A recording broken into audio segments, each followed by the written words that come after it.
Welcome everyone to today's web presentation, How Effective is Your Career Pathways Advisory Board? I am Fran Bowman and have been working with the U.S. Department of Transportation and the U.S. Department of Education on transportation projects for the past 17 years. I'm very honored to be a part of today's important discussion. I just wanted you to know that this presentation is being recorded and will be permanently housed on the National Network for the Transportation Workforce and the transportationcareers.org websites so that others may view it over time. We hope that you will feel free to provide questions and comments in the chat box, which we will address at the end of the presentation. Next. I'd like to give you just a brief overview of the National Network for Transportation Workforce. In 2014, the United States Department of Transportation, within the Federal Highways Administration, established 5 regional transportation workforce centers to facilitate partnerships, reduce duplication of effort, and provide a way for those seeking information to more easily access resources. Next. This slide shows the 5 national network centers and provides contact information for each. While each center may have a slightly different focus, all provide important information for education, government, and private sector representatives. You should feel free to visit their websites or email the contact person in your region directly for more information. Okay. The Northeast Center, directed by Dr. Glenn McRae in Vermont, has been very proactive in working to provide resources, especially for educators. They have specifically supported the transportationcareers.org website, which houses over 500 transportation-related lesson plans for students in grades 7 through 12. Each lesson plan has been developed by teachers, for teachers, and thoroughly tested. Each lesson is also correlated with the national academic standards in science, mathematics, and English language arts. On that website, you will also find a 1-year course that introduces high school students to all areas of transportation, distribution, and logistics. That course may be taught as a full-year course or broken into smaller units for a quarter or semester, depending on how much time the school has within their schedule for such a course. Also on the site, you'll find 4 brief articles from teachers describing how the lesson plans have been used in their specific classroom. Those articles give great insight to how students react to these problem-based learning lesson plans. Next. Today, we're going to talk about a very important component of any program, the advisory board. From the time that I first began my teaching career as a cooperative education coordinator in Southern Illinois, the issue of effective advisory boards has been there. As a first-year teacher back many years ago, I was expected to have a program advisory board. I was pretty clueless. As a new teacher, I did just what my department chair asked me to do. I brought in the employers, told them what wonderful things we were doing, and then asked for some suggestions. Probably not very effective. Luckily, as a cooperative education coordinator, I was out in their businesses all of the time, overseeing my students in the workplace. This kept me connected to them and them engaged in my program. Over time, through experience, I learned how to be more effective in capitalizing on their time and talents. But I'm not sure that things have changed much since I was a first-year teacher. Really, from talking to a huge number of teachers and administrators over the years, I have found there are still many educators out there who are just as lost as I was in knowing how to effectively create, engage, and sustain an advisory board. Today, we're going to tackle that issue.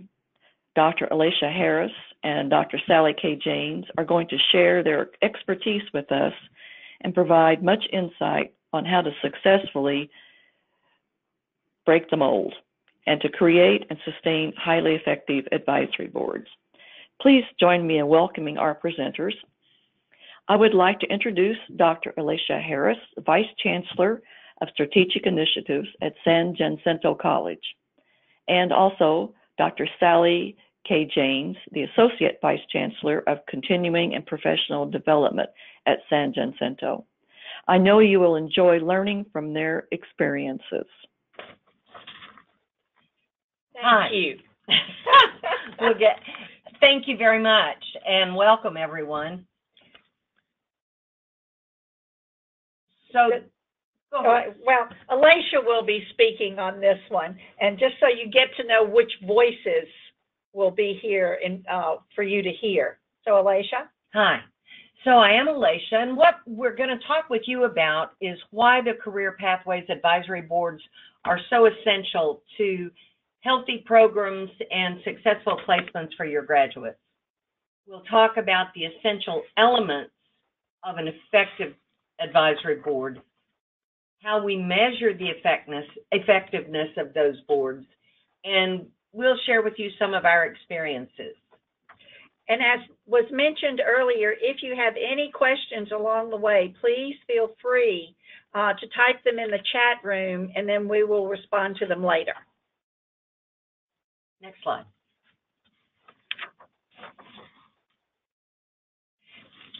So we thought we should tell you a little about San Jacinto College.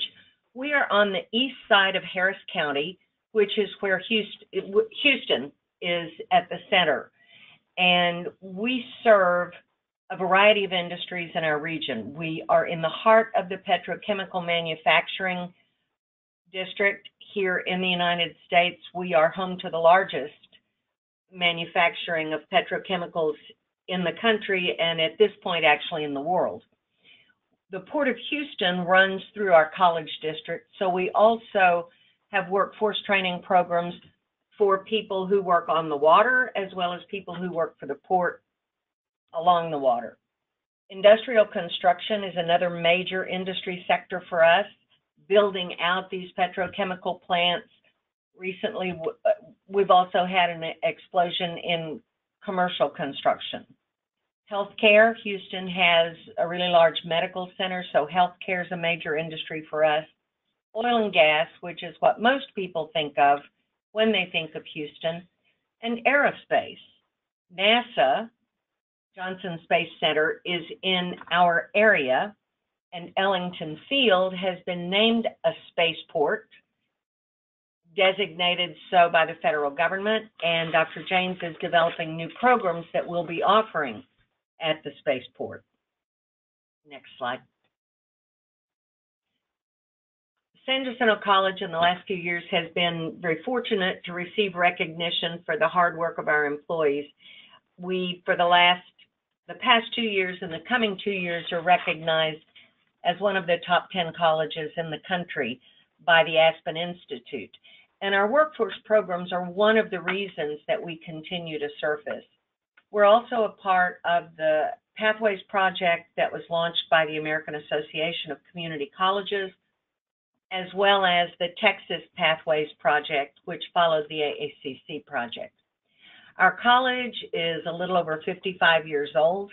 We have 4 campuses with a 5th one under development, about 30,000 credit students. In the fall semester, we add another 15,000 unique students in the spring. So we have about 45,000 students annually. Next slide, please. We thought we'd share this model of the Pathways programs that we have at San Jacinto College. Across the country, colleges are focusing on pathways, and here in Texas, about 4 years ago, our legislature passed a bill that said that students in public schools would select a career pathway. So they make that selection during 8th grade, and in 9th grade, they begin taking at least one course or two in their pathway. The college has looked at our curriculum, and our pathways align with those of the high schools. If you're looking at the model, you can see we have 7 what we call meta majors. Public service is one of those. Business and industry is one. Arts, humanities, and trying to read that, multidisciplinary studies is sort of a catch-all that includes some specific programs like design, public service, STEM. STEM is a very large one for us, and arts and hospitality. So all of our programs are aligned in these broad categories, and when students first begin with us, they may take a core course that then feeds them into more specific courses in their program area. If they're majoring in one of our technical programs, a typical degree is 60 credits, of which 1/4 are general studies, but 75% of their courses are actually in their chosen major. Next slide, please.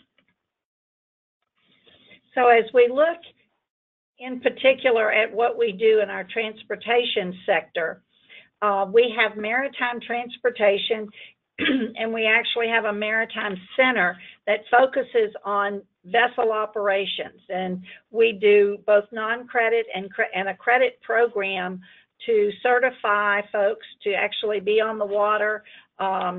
They start out as an able seaman, they move to a first mate and whatnot, so that they can eventually work out in the blue water, which are the Gulf and the oceans, or in the brown water, which are your tributaries, and most of the tug and tows work there to get the barges up the rivers and whatnot to provide then supplies, because just about 90% of whatever we touch, wear, eat has been on the water at some point.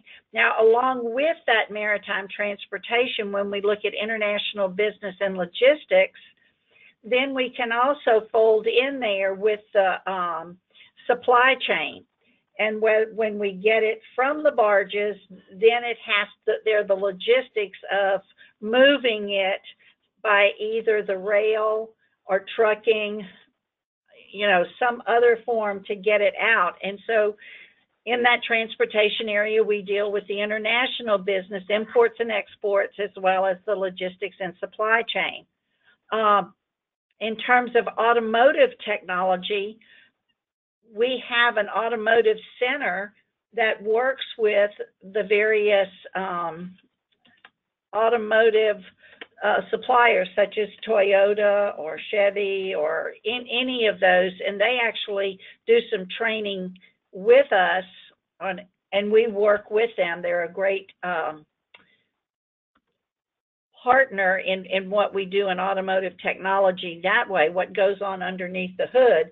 But we also have an automotive collision program on our North Campus that takes care of what goes on outside the car and how that vehicle needs to look good and stay in good shape. And so you see here both we have the automotive technology and the auto collision repair. Along with that, we have diesel technology. That's more of what goes on under the hood, mainly of our trucks and the trucking industry. We have a very good relationship with most of the diesel suppliers around here. We're also expanding into the diesel technology that's used on vessels, whether it's a tug or a tow or even a large ocean-going vessel. We also have a truck driving program, and where we provide CDL licenses for individuals in the Houston area and beyond, whether they're day travelers or long-term travelers. And then, as Alicia mentioned, we're now looking at transportation beyond. And while we look at aviation here in this area with the Ellington field as part of the Houston airport system, we also look at aerospace, and with the spaceport, we're also looking at programs that will help us in outer space, whether it's with drones or whether it's with the propulsion systems. We're looking at all of those things. And we started with a forum and work with an advisory committee so that we definitely know in what direction we need to pursue curriculum. Next. With those initial slides, we wanted to give you a sense of who we are, so you'd have some context for our explanation of how we work with our advisory committees. And Sally Kay, I think you're going to talk with them about the broad overview. Exactly, because we first of all see and do projections looking at things from a regional level. And I'm going to use, because it's most recent, I'm going to use the aerospace as an example. We brought together government, which was the airport system out of the city of Houston. We brought together economic development, which was our Bay Area Economic Partnership Group. And we researched from a regional perspective, what did Houston need to address the needs of the present aviation, because we have NASA here and going with commercialization. We wanted to see what we needed to do to attract companies to this area. So we started at a regional level. Then in terms of the college leadership, our chancellor met with some of the industry as well, and we started looking at it, I'll say, closer to home. And so we developed from the regional level, looking out with an exploratory committee. Then we started with a forum, and the chancellor helped bring that forum together along with the director of the Houston Airport System. And so we look at it as at the college leadership level, and now we're getting down into the weeds with the program level. We did exactly the same thing in petrochem. We had a very large, as Alicia mentioned, we're the largest petrochem area in the United States. So the regional level was, I mean, we have 9 colleges involved to look at that because we're all affected by the petrochem. And so from that regional level, we look at it now from she has a bi-monthly college leadership meeting that she has, and there's a picture, I think, later on that shows it, part of that, but she lets the industry know that she is involved and wants to hear as she says, the good, the bad, and the ugly. She wants to know it from beginning to end. With that group, they have actually advised us into different program level committees, and the buy-in is from the industry itself, and they make sure that we have the appropriate folks involved. So when we look at the regional level, next slide. Another way that we look at it from the regional level is from our workforce boards. And the one in this area is called the Houston Galveston Workforce Board. It's part of our Texas Workforce Commission, and I actually serve on that board.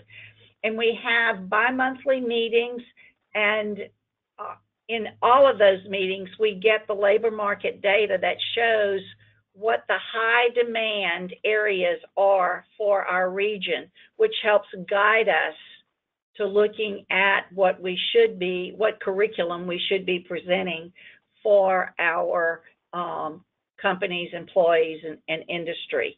And Alicia actually serves on the Greater Houston Partnership, so I'm going to let her take over from here. The Greater Houston Partnership is the equivalent of a Chamber of Commerce for the Greater Houston area, which includes the city of Houston and the metropolitan statistical area that surrounds it. Actually, it's about 13 counties, and I think it's a larger area than probably 8 of the smallest states in the United States. It's a pretty heavily populated area, but geographically it's broad, and so we do serve a lot of different industries. The Greater Houston Partnership does an excellent job of working with the Texas Workforce Commission and the HGAC, which is the Houston-Galveston Workforce Board, to project what kinds of jobs will be in demand, where the needs will be in the coming 5 years or 10 years, and where skills are changing and jobs that may become obsolete. About 6 years ago, the Greater Houston Partnership formed a subcommittee to look specifically at middle skill jobs in the Houston workforce. Middle skill jobs are those jobs which require more than a high school education, but less than a bachelor's degree. And so this included a lot of the technical jobs, manufacturing jobs, healthcare jobs, and IT jobs. Vast information. What the Greater Houston Partnership is able to do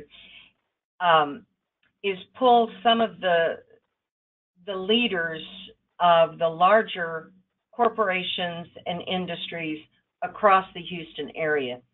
So you have the leaders of a company like ExxonMobil or Harris Methodist Hospital, and they're talking about what's going on, what are their hiring challenges, what's happening in their arena.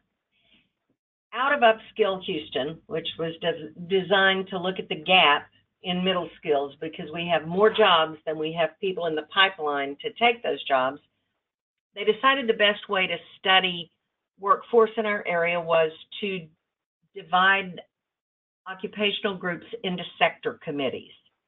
And they've been doing research and building regional groups to look at demand and supply of workforce here in the Houston area. Next slide.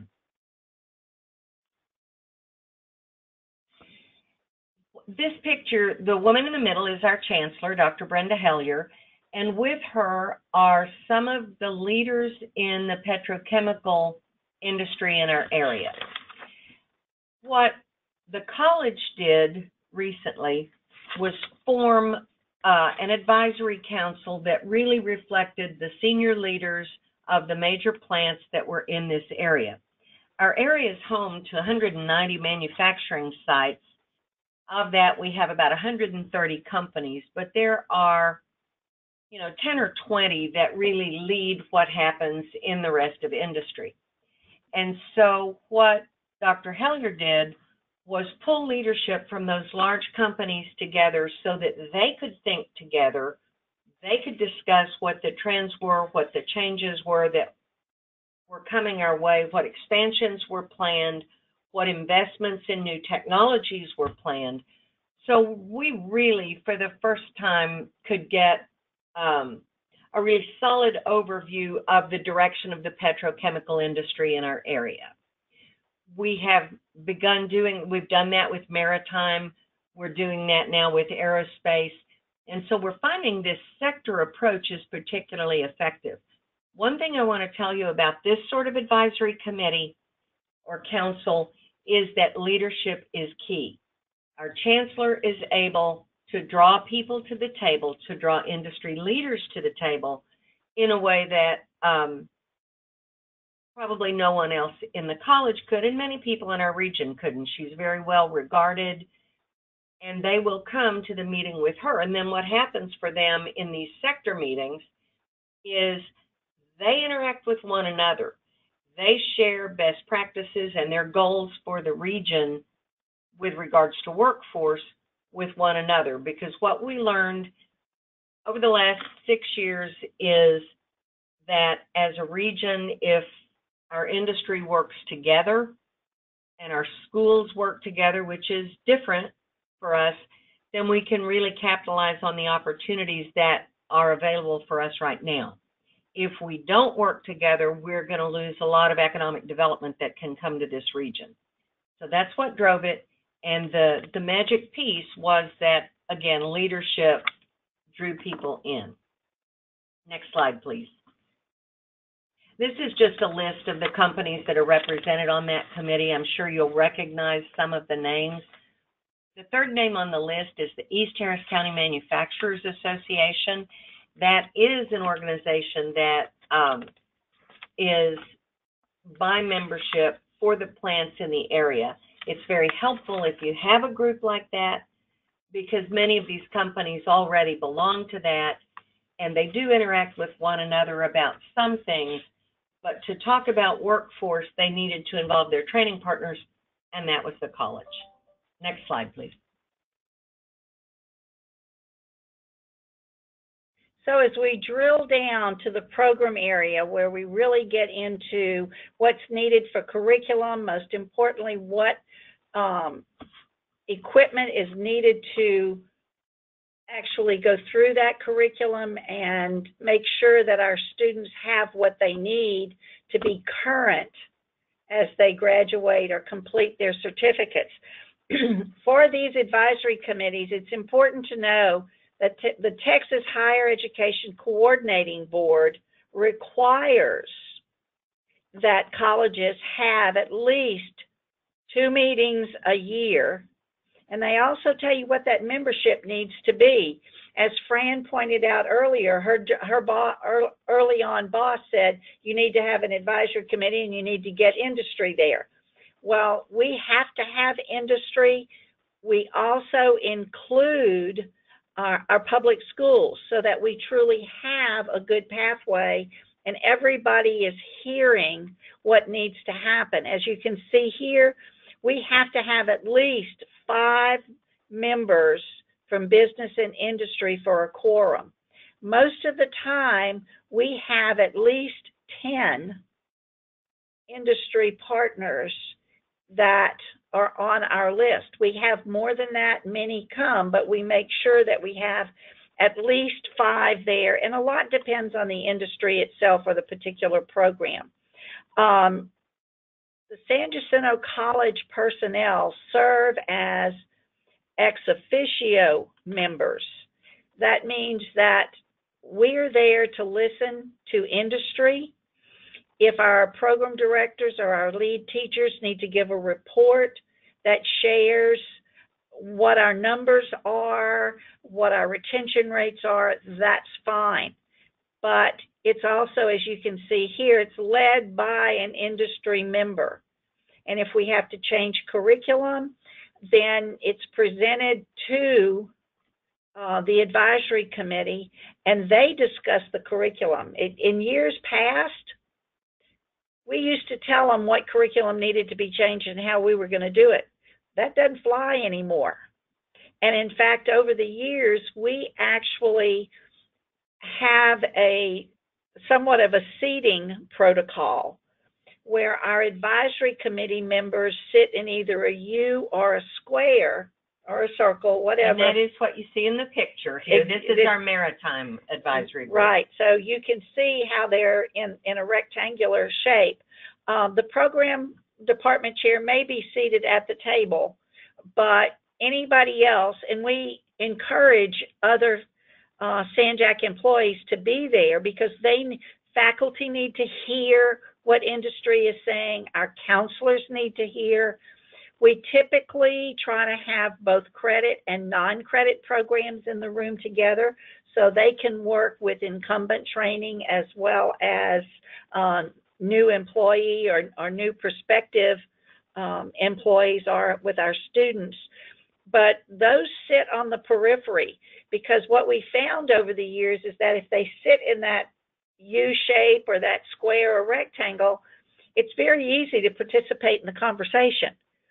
But if you're outside of that group and industry is really talking among themselves, then that is more or less, just a hindrance to a SanJack staff member participating. And so it really ensures that it truly is an advisory committee that we are listening to.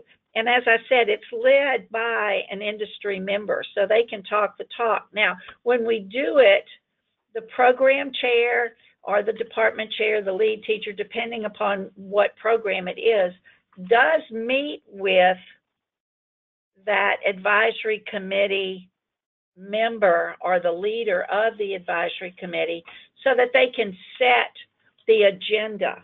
And so if there are curriculum changes that need to be made that are required, then they know up front how to lead the discussion and what to ask, and so that we can get the most beneficial input.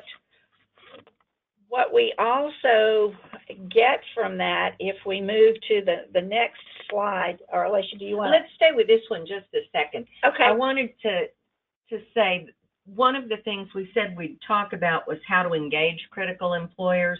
And I mentioned leadership needs to bring them in, and that's very true.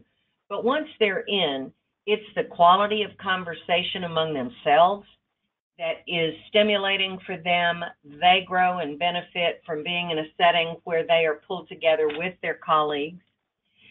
And they do the real work of the college. This group advises on curriculum, as Sally Kay has been discussing, but they also recommend equipment. They advise us if we're considering a purchase. They'll say, yes, buy this, no, don't buy that. Sometimes they'll say, hey, we'll help you with that. When we have been designing new facilities, they have really stepped in. This group that you see, representatives from this group, 8 years back, helped us design this building that is our Maritime Center and select the technology that is in that building.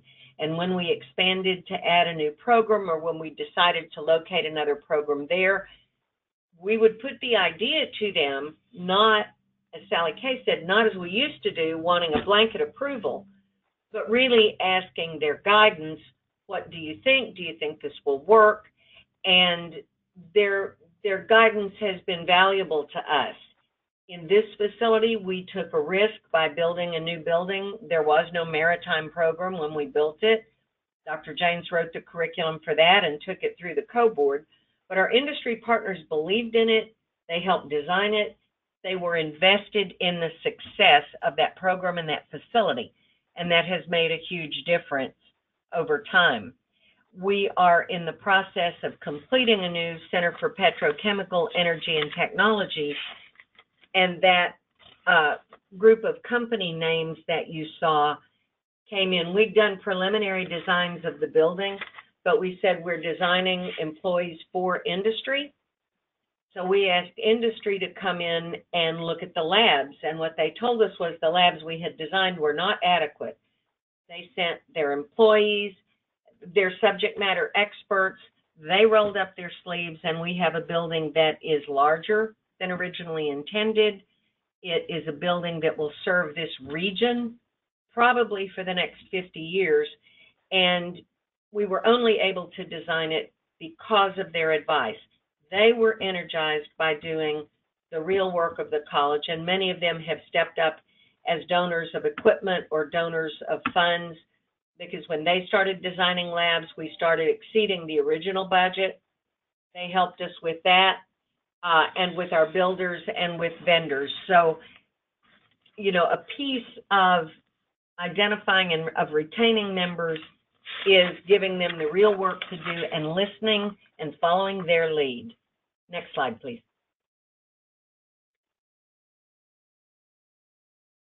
And one thing that that we promised also to talk about was how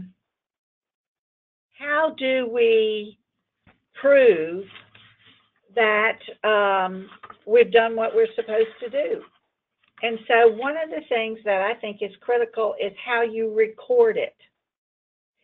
So the method that we use for our minutes is to have basically 4 columns.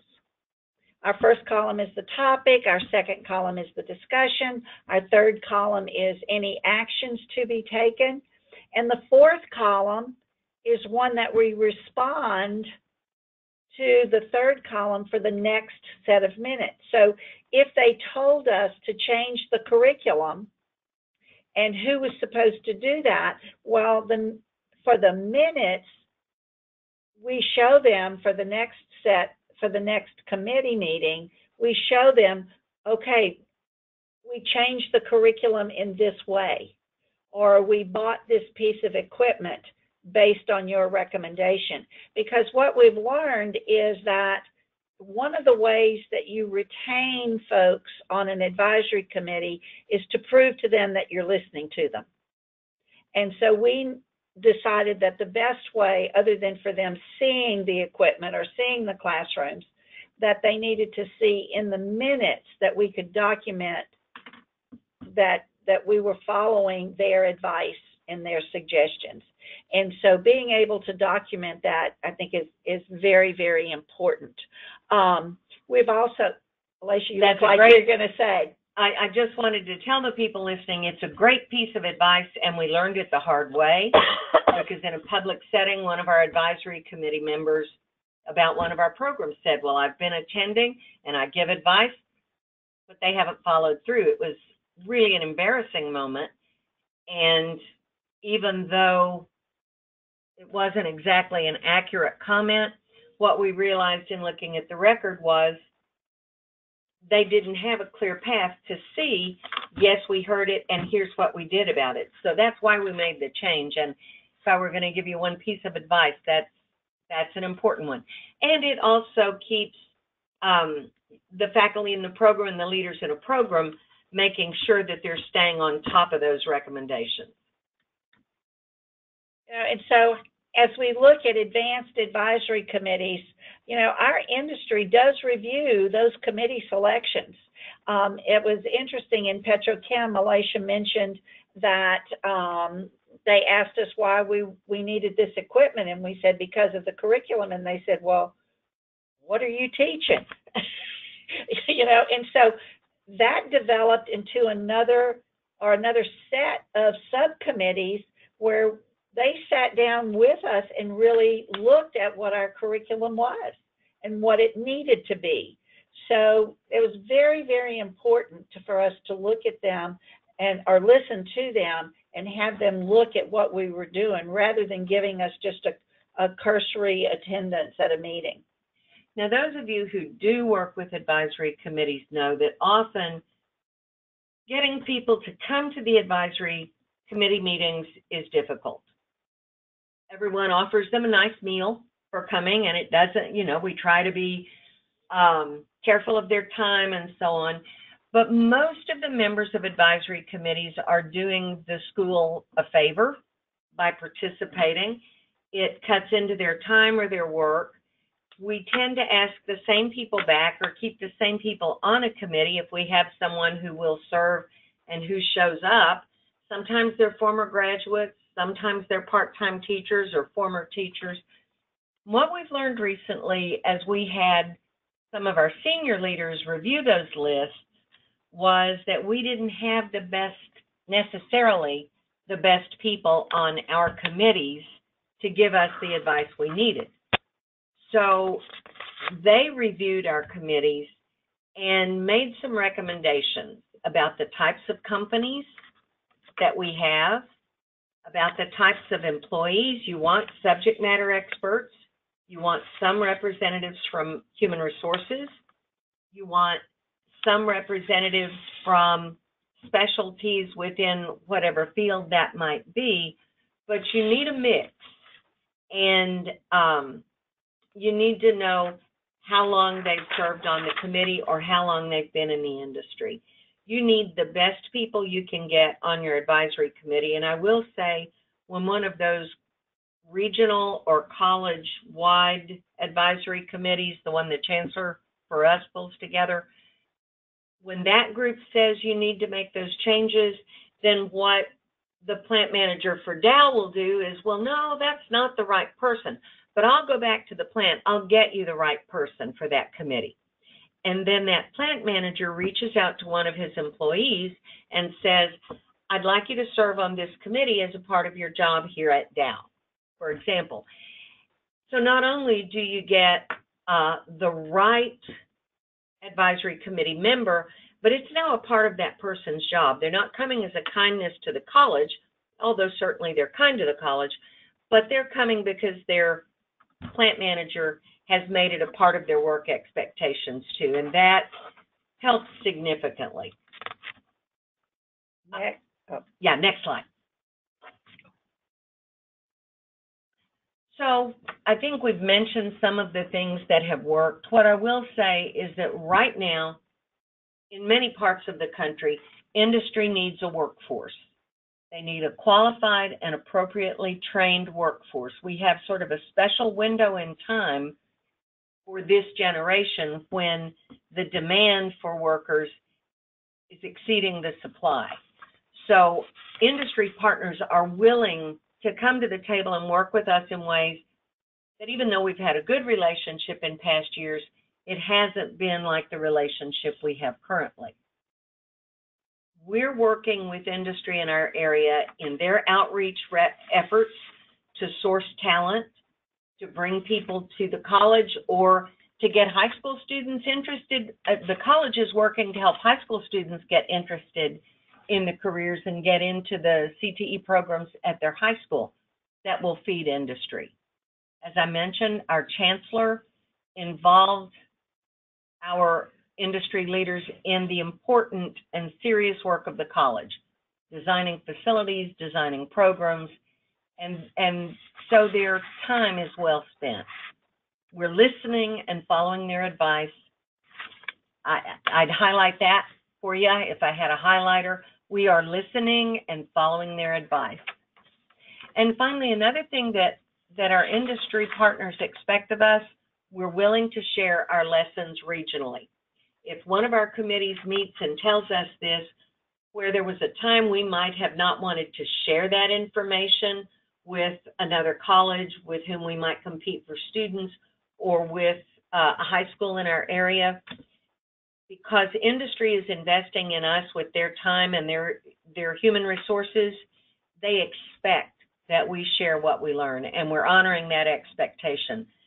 So being proprietary around things that we learn through these kinds of efforts is a thing of the past. Next slide.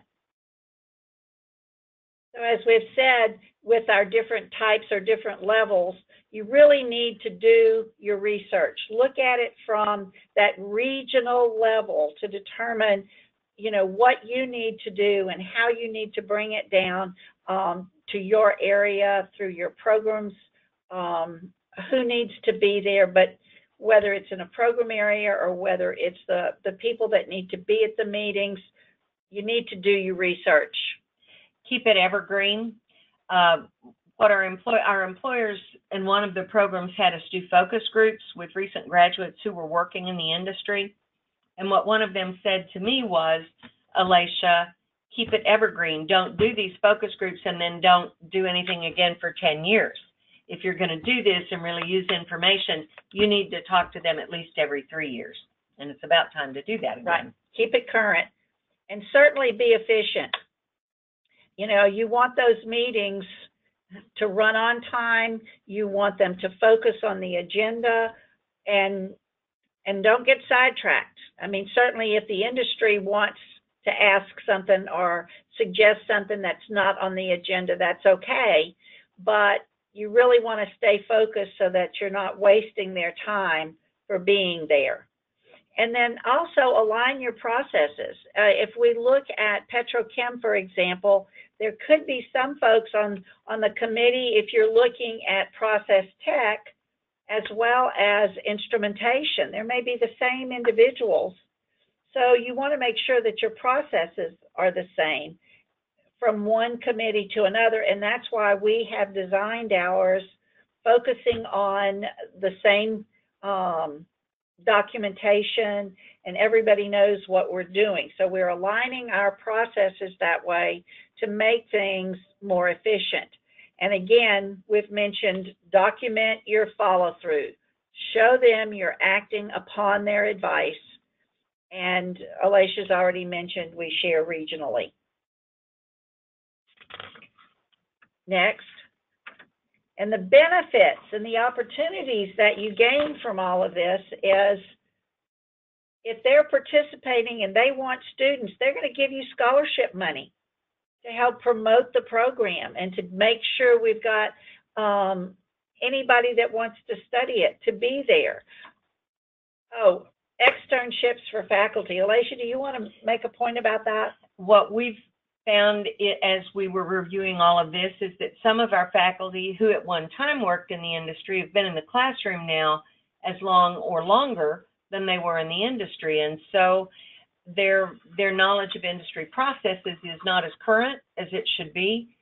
So some of our companies have opened their sites for our faculty to go out and spend a week or 2 weeks and shadow someone, see the trends, see what's changed.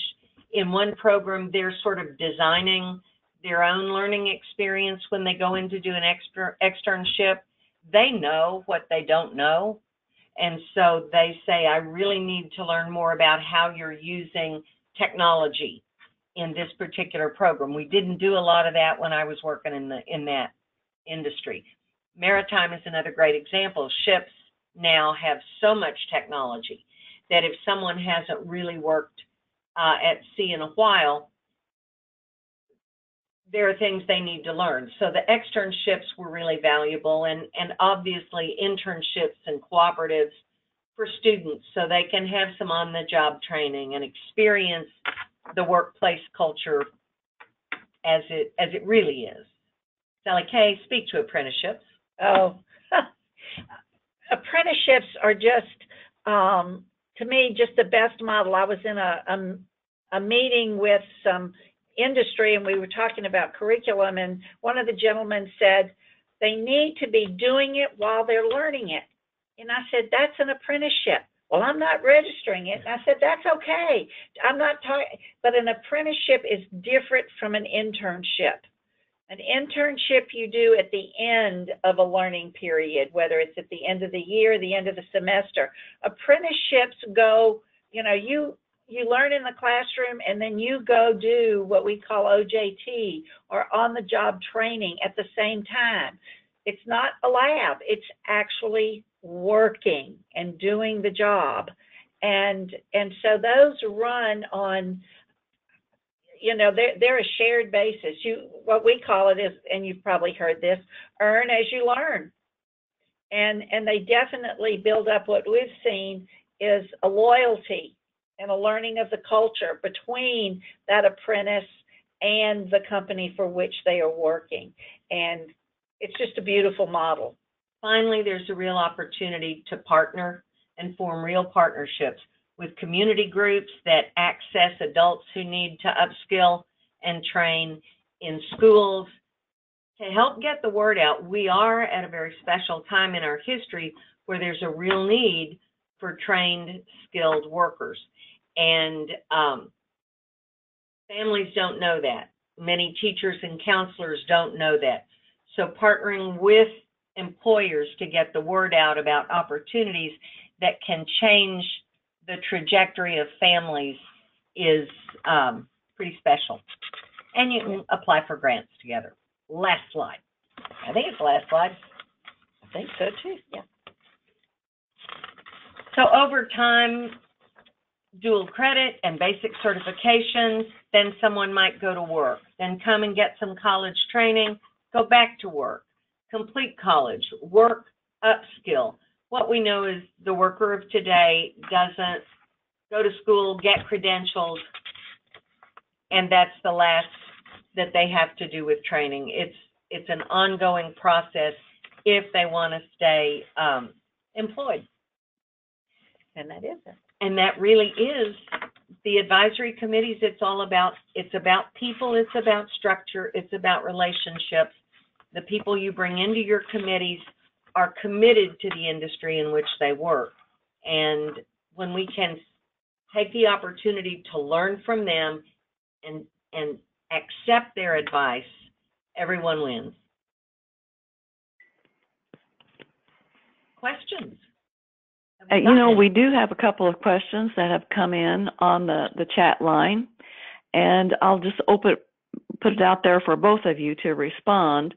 One person says they're looking for strategies to engage their local industry to help them develop programs, and especially in automotive. They have a large automotive presence in their area, but they want to know what's the best way to engage these people to get so they can start programs in conjunction with those automotive industries? I would, first of all, recommend, just as we did about a year and a half ago with our aerospace industry, is have what we call a focus group and invite them to come discuss with you, what their needs are. And you can go to them one-on-one and then invite them as a group. If one thing that doesn't hurt either is to look at different grant opportunities. In Texas, we have access to what we call skills development funds. And so we've invited some that have actually started different focus groups because they were interested in getting free training. And so if you can find a hook to get them to the table for discussion, that always helps. But I would start with a focus group to help determine their needs and then work it into an advisory committee. As you're pulling together the focus group too, if you haven't, by all means, do your research. As we said before, work with the Economic Development Corporation in that area. They'll have data that will be helpful to you. If you have a workforce board in that region, they'll have data and employment statistics that will be helpful to you. The Chamber of Commerce will even have information that's helpful to you on that specific project.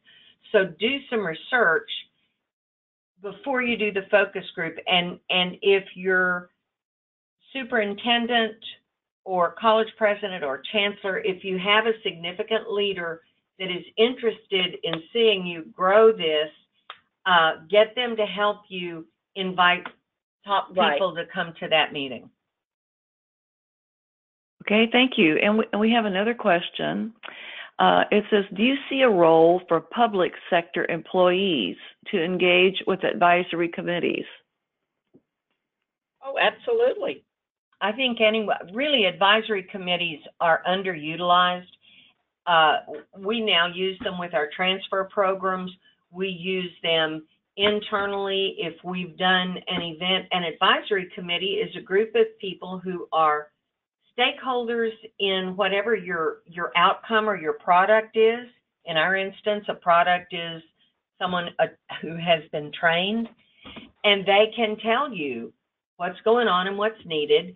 They can tell you what you're doing well, what you're not doing well, where the gaps are in the training that you're providing people, and they can help you think of how to make it better. And when they're really invested, then they tend to step up and help you make it better.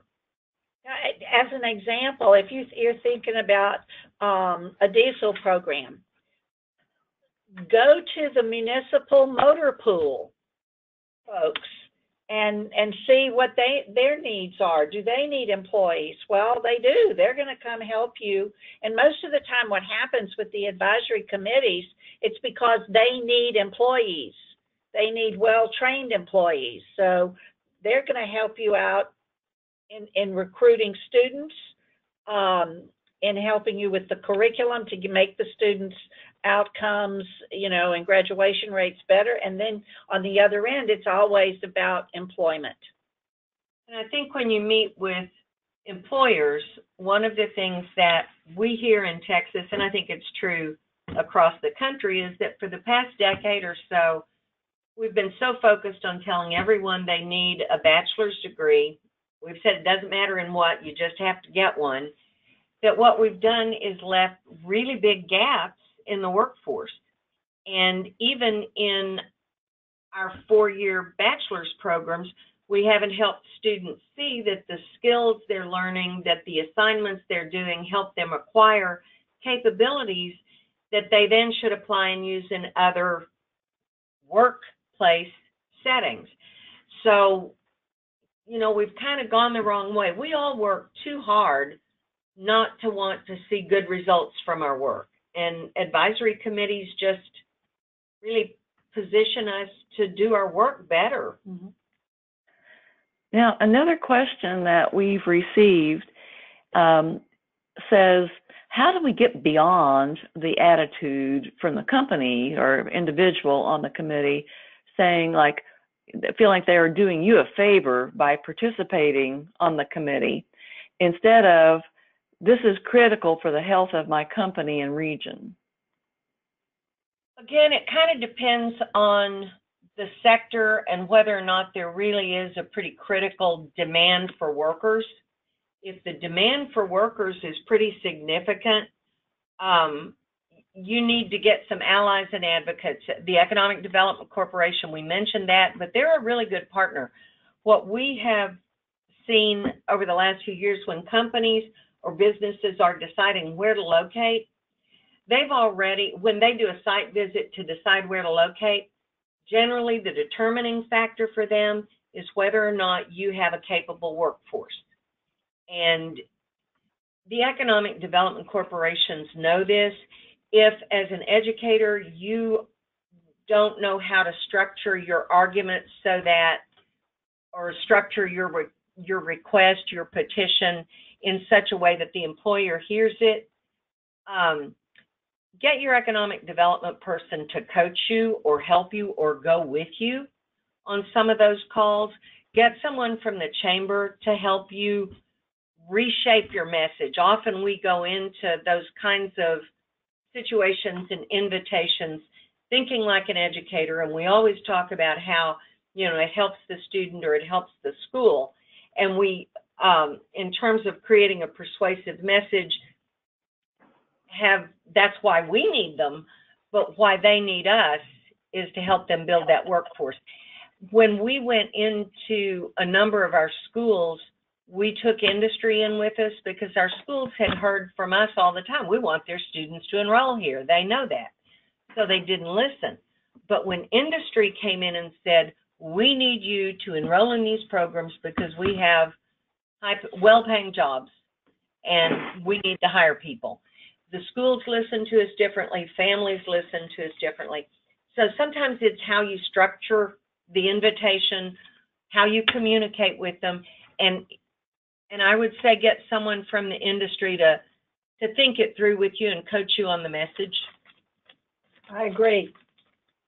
I mean, we have two economic development partners in our area, and you need to work with them, get on their committees. In fact, this afternoon, I'm going to one of their workforce meetings to meet new clients and see what we need to do to bring them into the area.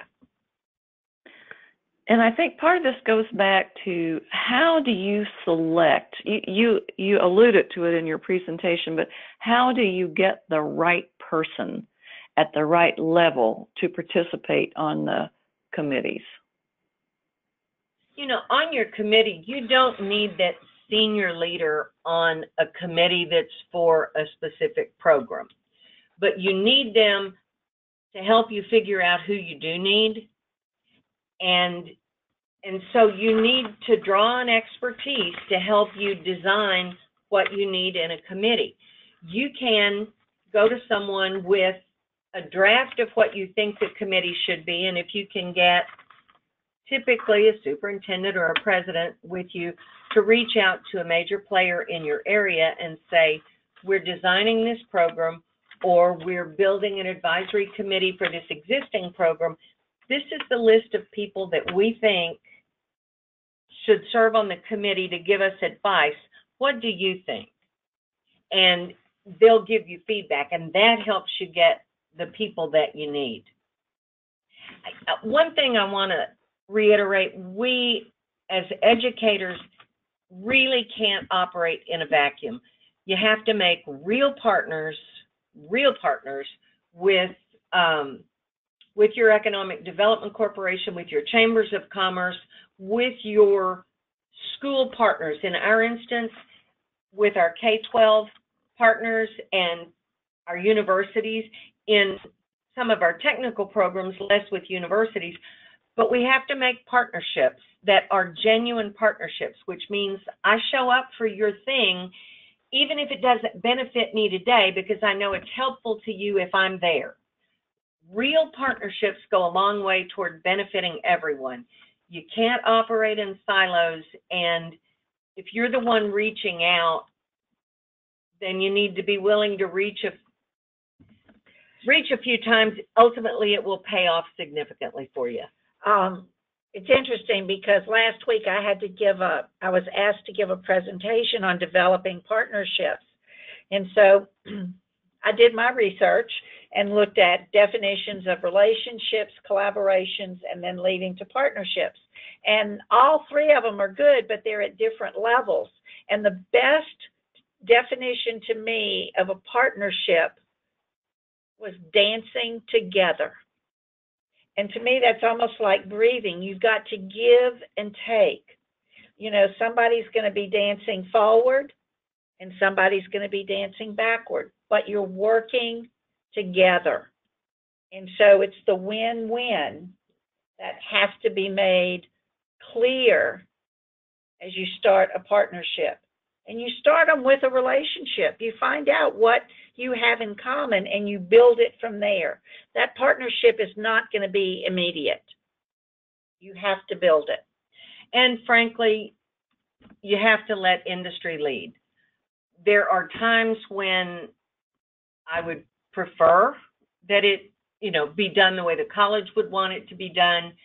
But I will give in more often than not if it's something we can manage, because ultimately, just as our students are our customers in some way, those employers are our customers. We're their supplier, but they can find other suppliers. They're our customer, and so we do have to let them lead. They know who they need to hire, what they need to hire. It's our job to provide it. Exactly. Well, this has been a rich and rewarding presentation and excellent questions from our audience. So I thank you all for your discussion today.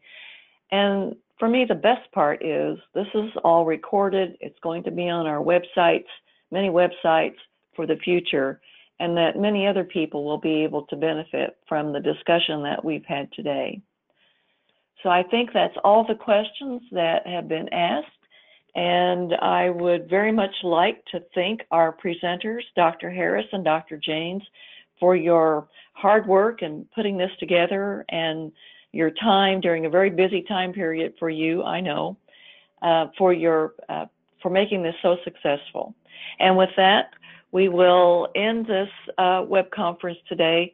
Please tell your friends and family to look on the website if they would like to have a chance to hear what was discussed. And thank you very much. Thank you.